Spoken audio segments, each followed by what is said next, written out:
Hello दोस्तों, कैसे हो आप लोग।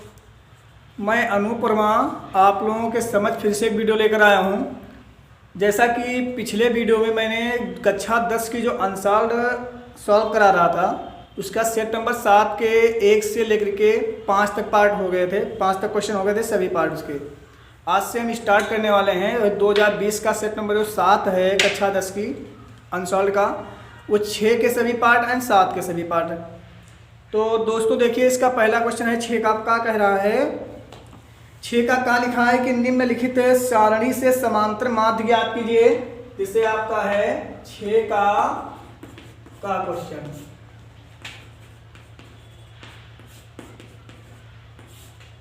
दो 2020 का है सेट नंबर 7।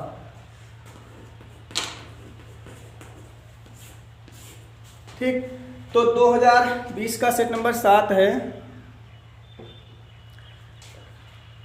6 का क्या क्वेश्चन कह रहा है कि लिखा है कि निम्नलिखित सारणी से समांतर माध्य ज्ञात कीजिए। जिससे आपकी सारणी बनी गई है प्राप्तांक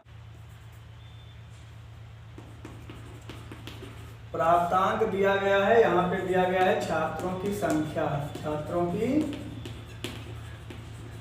संख्या दी गई है। सारणी को बड़ी बना देते हैं।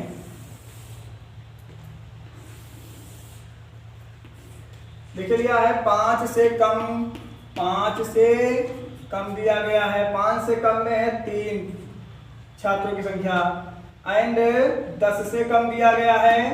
10 से कम, इसमें छात्रों की संख्या है 10। 15 से कम, इसमें छात्रों की संख्या दी गई है 25, एंड 20 से कम, इसमें छात्रों की संख्या दी गई है 49, एंड 25 से कम, इसमें छात्रों की संख्या दी गई है 65, और आगे है 30 से कम, इसमें दिया गया छात्रों की संख्या 73, और 35 से कम, 35 से कम, इसमें दिया गया है 78, और आपका है 40 से कम, 40 से कम, इसमें दिया 80। तो इसका सॉल्यूशन निकालेंगे। से इसका निकालेंगे पहले वर्ग अंतराल। तो इसका वर्ग अंतराल दिया है, वर्ग अंतराल 5 से कम है तो 0 से 5 हो जाएगा। 10 से कम है तो 5 से 10, फिर इसी प्रकार 10 से 15, फिर 15 से 20, 20 से हो जाएगा 25, एंड 25 से हो जाएगा 30, 30 से हो जाएगा 35, एंड 35 से हो जाएगा 40। 40 से कम मतलब तक दे रहा है ना, 40 से भी हो जाएगा, नहीं 40 से कम ठीक रहेगा, यहीं तक आपका है। फिर छात्रों की संख्या जो दी गई है लिख लेते हैं, छात्रों की संख्या, छात्रों की संख्या, छात्रों की संख्या जो आपका है 0 से 5, इसमें 3 छात्र, 5 से 10, 10 छात्र हैं, 10 से 15 के बीच में 25 छात्र हैं, और 15 से 20 के बीच में 49 छात्र हैं, 20 और 25 के बीच में 65 छात्र हैं, और 25 और 30 के बीच में 73 छात्र हैं, और इसके बीच में आपका 78 छात्र हैं, और इसके बीच में 80 हैं। मतलब छात्रों की संख्या दी गई है, ये आपकी वर्ग, ये तो संचयी बारंबारता दी गई है। इसकी हम निकालेंगे पहले बारंबारता। तो बारंबारता निकालेंगे, क्या करेंगे, इसके लिखेंगे बारंबारता, क्योंकि 3, 7, 10 सब जोड़ा गया है ना, तो इसको बारंबारता से निकालेंगे तो ये आपका हो जाएगा 3। ठीक, 3 में कितना जोड़ा गया है तो हो गया 7, 10 हो गया, 7 जोड़ा गया,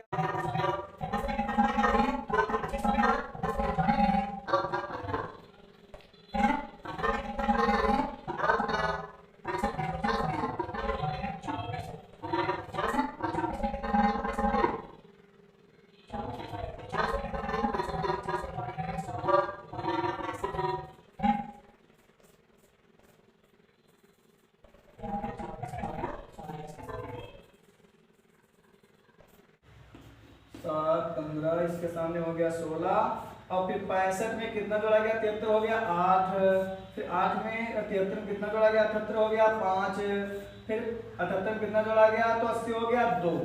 मतलब ये आपकी हो जाएगी बारंबारता। 3, 7, 15, 25 से लिख लेते हैं इसको, मतलब हो जाएगा 3, 7, 15, 24 एंड 16 एंड 8 एंड 5 एंड 2।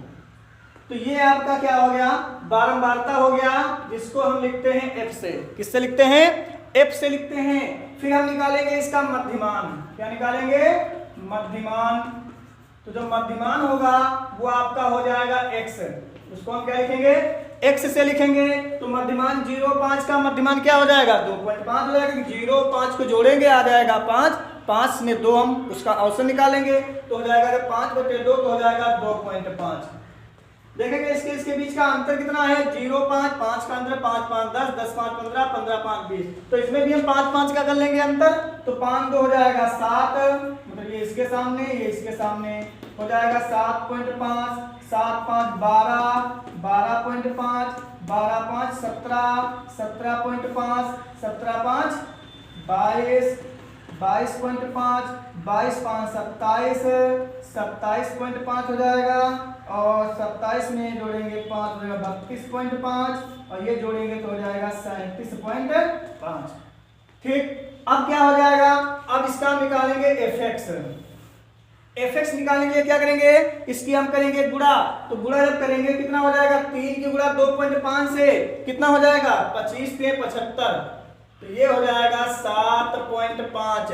7 की गुणा इससे करेंगे तो ये आपका हो जाएगा 7, 35 के 5 आ गया 3, 7, 7, 49 और 3 52 हो जाएगा 52.5। और 15 की गुणा जब हम करेंगे 12.5 से तो ये हो जाएगा आपका 187.5, 187.5। 24 की गुणा 17.5 से तो ये आपका हो जाएगा 420.5। इसकी गुणा करेंगे तो हो जाएगा 360.0। 24 की 17.5 से 420.0 हो जाएगा। 16 की 222.5 से 360 हो जाएगा। 8 की गुणा 27.5 से हो जाएगा 220.0 और 5 की गुणा करेंगे 32.5 से तो हो जाएगा 162.5 और 37.5 की गुणा 2 से 37 गुना 75 आ जाएगा आपका 75.0 हो जाएगा। अब क्या करेंगे, ये आपका है F, तो जब इसको हम जोड़ेंगे तो हो जाएगा सिग्मा F और इसको जोड़ के कितना आ रहा है, लास्ट 80 है तो हमारा इसका जोड़ आएगा 80 आएगा। ठीक, इसको जो आपका सिग्मा Fx जोड़ेंगे तो ये आपका आ जाएगा, जोड़ देखो 5, 5, 10, 5, 15, 5, 20 का 0 आ गया 2, 7, 2, 9, 2, 11, 11 और 7 18, 18, 18 और 2 20 तो 5, 25 के 5 आ गया 2, 7, 2, 9, 9, 6, 15 और 2 17, 17 और 6 23, 2 25, 25 और 8 33 और 33 और 5 38 के 8 3, 3 1 4 2 6 3 9 4 11 14 हो जाएगा। मतलब आपका सिग्मा जो Fx है वो आ गया 1485 और पॉइंट लगा देंगे तो हो जाएगा 0.0 और जो सिग्मा F है वो आपका 80 आया है तो निकालेंगे समांतर माध्य। समांतर माध्य और समांतर माध्य होता क्या है, समांतर माध्य होता है sigma Fx upon sigma F, तो बराबर सिग्मा Fx का मान कितना है 1485.0 और सिग्मा F का मान है 80 तो ये हो जाएगा 1485/80।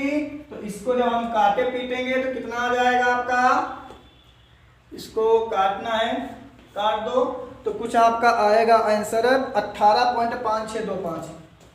इसको काटने पर 18.5265 5625 ये आंसर आ जाएगा 18.5625। यही आपका आंसर हो जाएगा, इसको काट कर देख लेना। ठीक है, इतना ही आंसर आएगा आपका 18.5625, यही आपका आंसर है। तो अगला क्वेश्चन है आपका, देखिए 6 का खा नंबर कह रहा है। 6 का खा,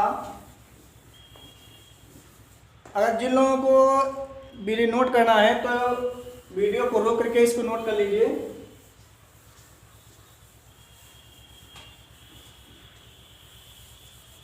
अगला क्वेश्चन दिया गया है, लिखा है सिद्ध कीजिए, 6 का खा है, लिखा है सिद्ध कीजिए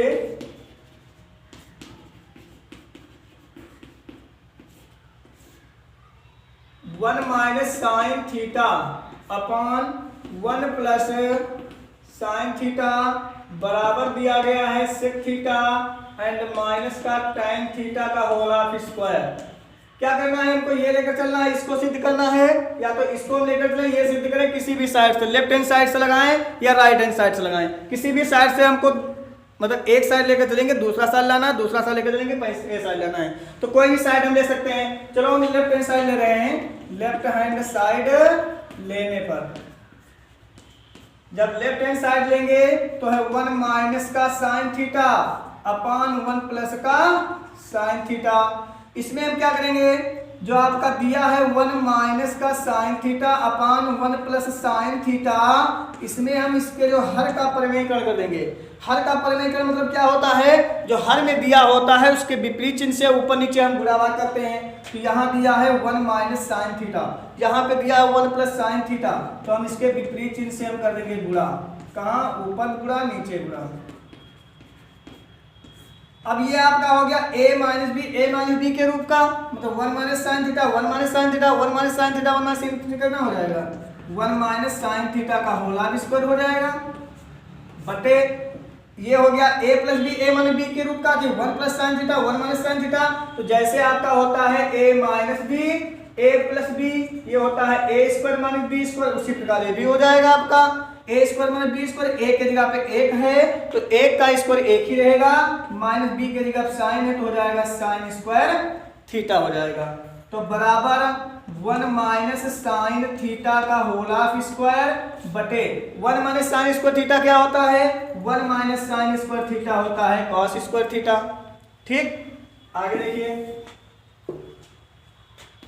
अब इसमें भी स्क्वायर लगा, इसमें भी स्क्वायर लगा, तो हम क्या करेंगे, एक में कर देंगे इसको। तो हम कर सकते हैं 1 minus sine theta upon cos theta और इसका होल ऑफ स्क्वायर। अब क्या करेंगे, 1 बटे कर देंगे, 1 अपॉन कॉस थीटा माइनस का sine theta upon cos theta कर लेंगे और इसका है होल ऑफ स्क्वायर। तो 1 अपॉन कॉस थीटा क्या होता है, सेक थीटा होता है, माइनस साइन बटे कॉस थीटा क्या होता है, tan थीटा होता है। इसका होल ऑफ स्क्वायर लगा था और हमको यही लाना था, तो बराबर हो गया राइट हैंड साइड प्रूव्ड। ये आपका आंसर है। ठीक, अगला क्वेश्चन, अगला देखो क्या कह रहा है। अगला क्वेश्चन है 6 का गा। 6 का गा देखिए,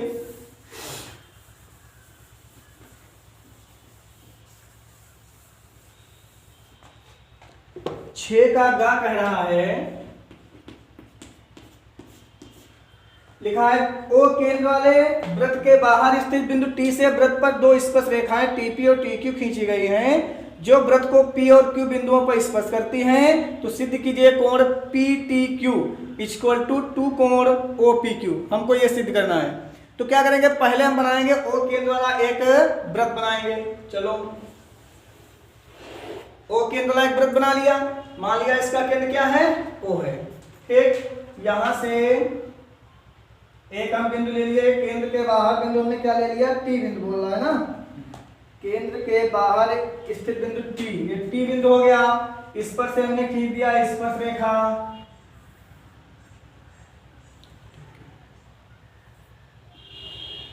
ये स्पर्श रेखा हो गई और यहां से इस पर स्पर्श रेखा ये हो गई, इसको इधर मिला दिया, इसको इधर मिला दिया। ठीक, ये हो गई इसकी स्पर्श रेखा। तो स्पर्श रेखा क्या दी गई है, स्पर्श रेखा बोल रहा है TP एंड TQ, ये दिया गया स्पर्श रेखा है इसकी। तो अब क्या कह रहा है क्वेश्चन, कह रहा है कि P और Q बिंदुओं पर स्पर्श करती हैं तो सिद्ध कीजिए। तो सिद्ध करना है कि कोण PTQ मतलब ये टोटल कोण, ये कोण बराबर है 2 गुणे कोण OPQ के। OPQ मतलब इसके लिए क्या करना पड़ेगा, हमको ये रेखा मिलानी पड़ेगी। तो OPQ इस कोण के, मतलब इस कोण का, जो ये कोण आपका है, इसका ये कोण कितना है, 2 गुना है। हमको यही इसमें सिद्ध करना है कि इस कोण का, इस वाले कोण का ये जो कोण है ये 2 गुना है। तो देखिए क्वेश्चन में क्या है, लिखेंगे दिया है, दिया है क्या, एक ओ केंद्र का वृत्त है, एक ओ केंद्र का वृत्त है जिसकी स्पर्श रेखा क्या है, PT एंड QT है, PT और QT है। इसकी ये 2 स्पर्श रेखाएं हैं। जब इसकी ये 2 स्पर्श रेखाएं होंगी तब लिखेंगे हम क्या, और लिखेंगे सिद्ध क्या करना है, सिद्ध करना है, सिद्ध करना है क्या, कोण, कौन सा कोण, PTQ, PTQ, यही तो कौन कह रहा है, कोण PTQ बराबर 2 कोण किसके, OPQ के, OPQ के। हमको ये वाला सिद्ध करना है इतना। तो इसमें हम क्या लिखेंगे, प्रूफ, मतलब उपपत्ति इसकी हम क्या करेंगे, उपपत्ति में सिद्ध करेंगे। इसको क्या करना है, इसमें लिखेंगे सर्वप्रथम त्रिभुज, कौन सा त्रिभुज लेंगे, एक त्रिभुज लेंगे OPT, त्रिभुज OPT एंड त्रिभुज OQT लेंगे, OQT में त्रिभुज एक लिया आपका OPT और एक त्रिभुज लिया OQT में। इसमें हम देखेंगे आपका जो ये है भुजा OP भुजा बराबर देखो, इस त्रिभुज की भुजा कौन सी आ रही है, OP, और इस त्रिभुज की भुजा कौन सी है, OQ। तो OP बराबर है OQ के। क्यों बराबर है, क्योंकि ये दोनों क्या है, वृत्त की त्रिज्याएं हैं। तो लिख देंगे त्रिज्याएं हैं, क्या है, त्रिज्याएं हैं। ठीक, त्रिज्याएं हो गई। और क्या है, आपकी जो ये रेखा है OP, देखो इस वृत्त में भी आपकी सॉरी इस त्रिभुज में भी आपकी OT रेखा है और इस त्रिभुज में भी आपकी OT रेखा है। तो लिख देंगे OT बराबर OT, OT बराबर OT, लिख देंगे उभयनिष्ठ है, उभयनिष्ठ है, ये उभयनिष्ठ है। और आपका कोण क्या क्या है, PT बराबर हो जाएगा QT के, PT बराबर QT। क्यों, क्योंकि ये जो वृत्त है, वृत्त की क्या है, स्पर्श रेखा है, और आपको पता है कि जो स्पर्श, वृत्त की जो स्पर्श रेखा होती है वो आपस में बराबर होती है। तो PT बराबर QQ लिख देंगे, वृत्त की स्पर्श रेखा है, स्पर्श रेखा है।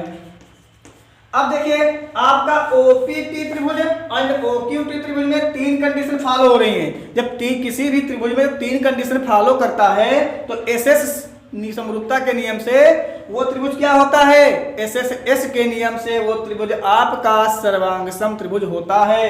तो लिखेंगे अतः त्रिभुज कौन सा, OPT सर्वांग सम त्रिभुज किसके, OQT के।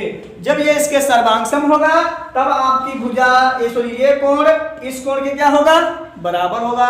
तब आपका ये कोण जो है इस कोण के बराबर होगा। लिखेंगे तब कोण PTO, तब कोण PTO बराबर कोण QTO के, बराबर कोण QTO के। चलो इसको एक छोड़ते हैं। अब आगे देखते हैं क्या। अब जब हमने क्या किया है, यहां से इस पर एक रेखा खींच दी, इस पर से इसको मिला दिया, तब अब हम क्या लिखेंगे, पुनः चित्र थोड़ा बढ़ा के बनाते हैं ना,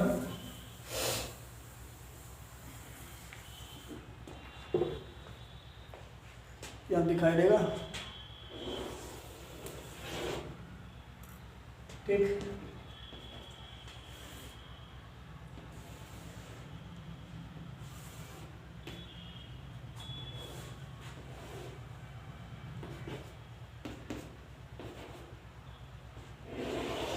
ठीक है, तो क्या है, इतना तो हमने सिद्ध कर लिया कि ये जो कोण आपका है इस कोण के क्या है, बराबर है।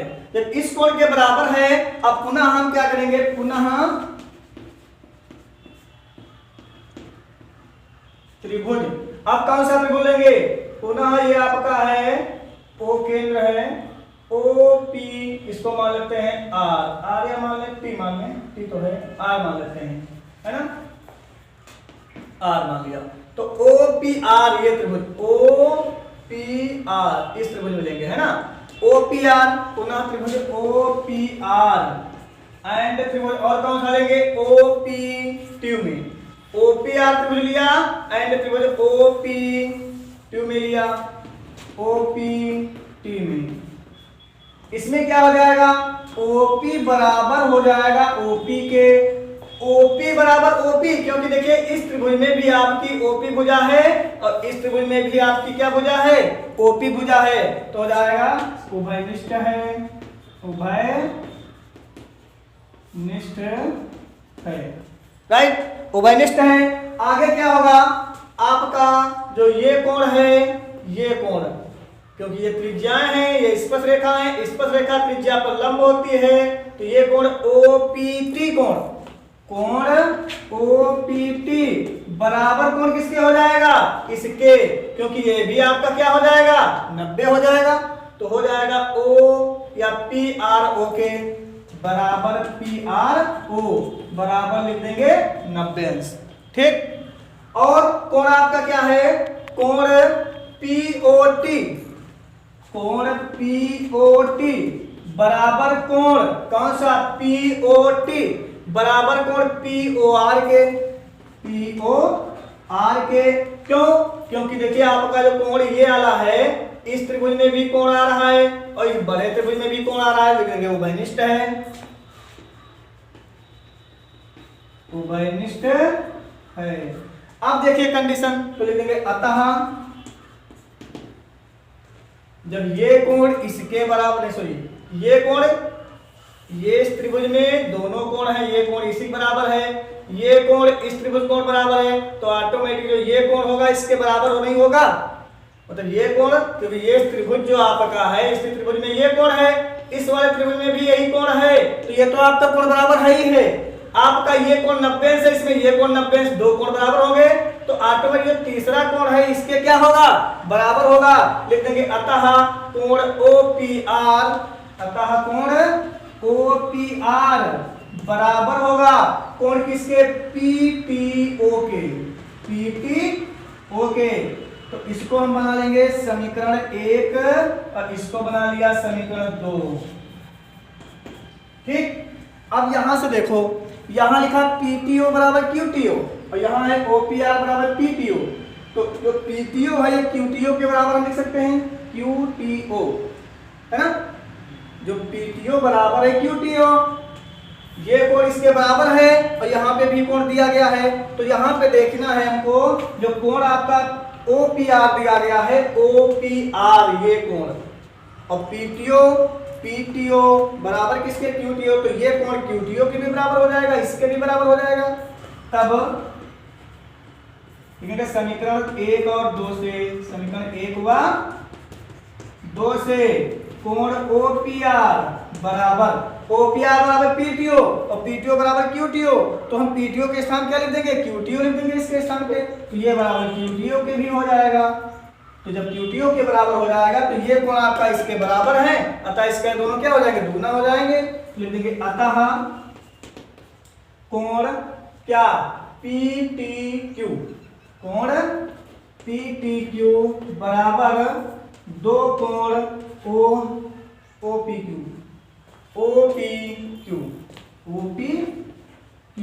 और यही हमको सिद्ध करना था, ठीक, यही हमको सिद्ध करना था। अगला क्वेश्चन है 6 का घा। 6 का घा देंगे, आप लोग वीडियो को रोक करके इसको नोट कर लीजिए।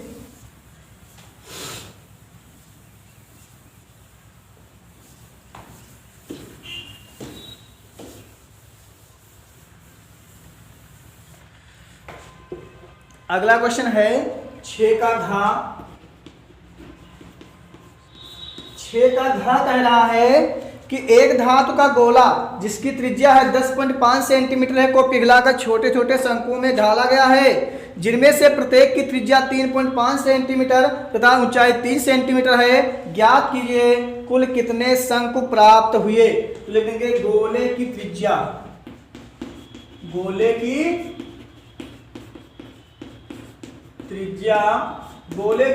बराबर दी गई है 10.5 सेंटीमीटर और लिखा है कि को पिघलाकर छोटे छोटे शंकुओं में। अब देखिए जब गोले को पिघलाया गया शंकु में बनाया गया है तो जो शंकु होंगे उन शंकुओं का आयतन जो होगा वो गोले के आयतन के बराबर होगा। तो इसलिए हम क्या लगा देंगे कि शंकुओं का आयतन पूछ रहा है कितने शंकु बनाए गए, तो कितने शंकु बनाए गए, शंकुओं की संख्या कितनी हो जाएगी, गोले का आयतन बटे एक शंकु का आयतन। तो गोले के आयतन को हम एक शंकु के आयतन से हम भाग दे देंगे तो हमको शंकुओं की पता चल जाएगी। तो क्या लिखेंगे, गोले की त्रिज्या तो दी गई है, शंकु की त्रिज्या कितनी है, शंकु की त्रिज्या दी गई है 3.5 सेंटीमीटर और ऊंचाई कितनी दी गई है, ऊंचाई बराबर दी गई है 3 सेंटीमीटर। तो लिखा है शंकुओं की संख्या ज्ञात कीजिए।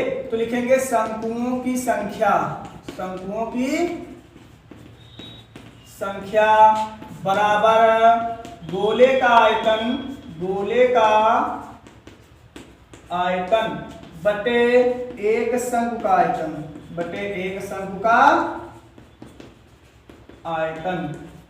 तो बराबर गोले का आयतन कितना होता है 4/3 पाई r1 क्यूब, इसको मान लेंगे r1 और इसको मान लेंगे r2 और बटे शंकु का कितना हो जाएगा 1/3 पाई r2 स्क्वायर h, ठीक, क्योंकि होता है 1/3 पाई r स्क्वायर h होता है।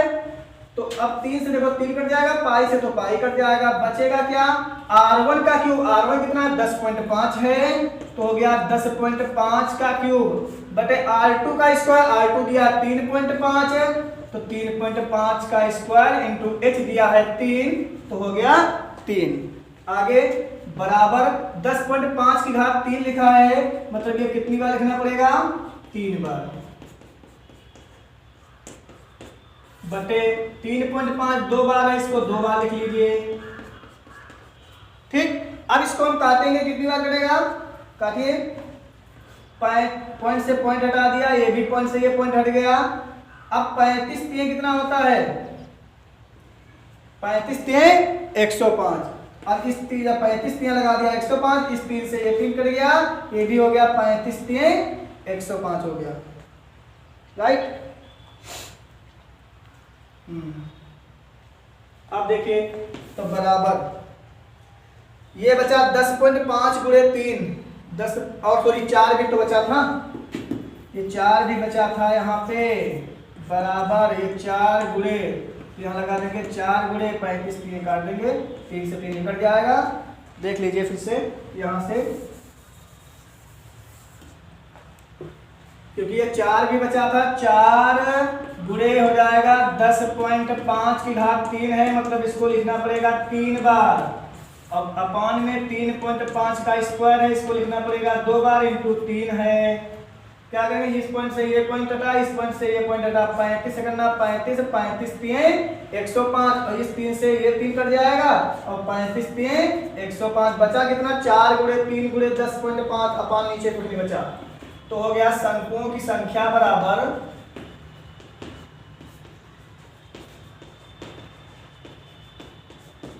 4 गुणे 3 गुणे 10.5 तो हो जाएगा 4 3 12 गुणे 10.5 करेंगे गुणा, 12 पंचे 60 का 0 आ गया 6, 12 0 0 6, 12 करना 12 पॉइंट लगा दिया, आ गया 120 शंकु।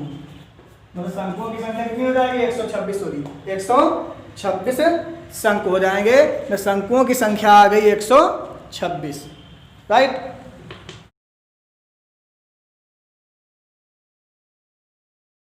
Subscribe now and press the bell icon. Never miss an update.